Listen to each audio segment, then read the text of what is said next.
Ұстаған оразаларыңыз қабыл болсын, денсаулықтарыңыз мықты болсын. Бізде ораза айына ағза тазалау, салмақ тастау, салмақ қосу, яғни марафондары әлі болып жатыр. Жазылсаңыздар болады.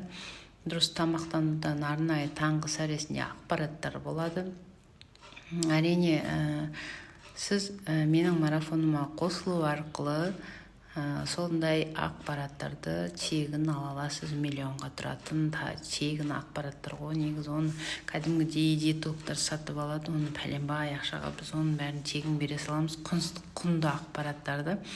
Сондықтан бір үйреніп алсаңыз сізге өте керек. Дұрыс тамақтанудан пайдалы және пайдасыз тамақтарды ажырата білу, қайсыны жеу, жемеу, оны көп адамдар біле бермейді. Соны үйренесіздер.